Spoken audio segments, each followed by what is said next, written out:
ардагерлі Асхат Рахатұлы.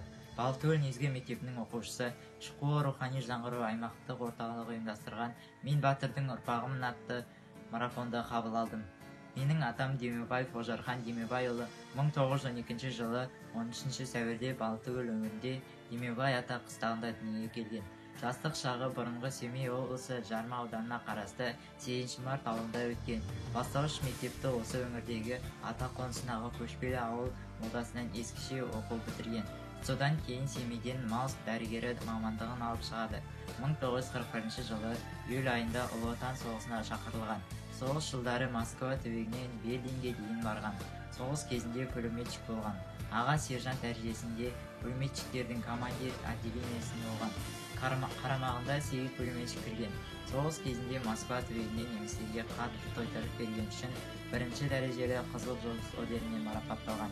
Сталинград түбегінде соғыста көрсеткен ерлігі үшін екінші дәрежелі Қызыл Жұлдыз орденін иеленген.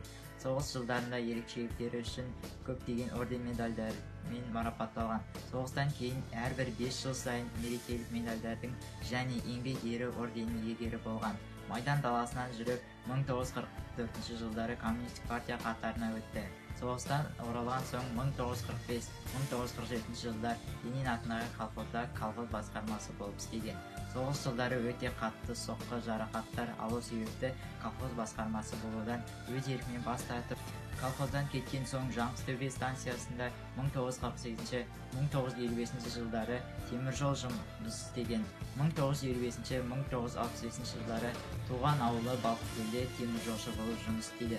1965-1970 жылдары бұрынғы Георгиевка, қазіргі Қалбатау ауылында қарасты Д 547 кескісінде жол жөндеу мекемесінде бригадир мастер болып істеп, осы жерден зейнеткерлікке шыққан.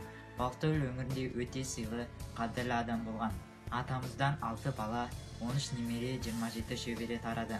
Біз оның ұрпақтары атамыздың ерлігіне мақтан тұтып, үлгі аламыз. Олардың ерліктері еш уақытта естен шығармаймыз. Ешкімде, еш нәрседе ұмытылмайды.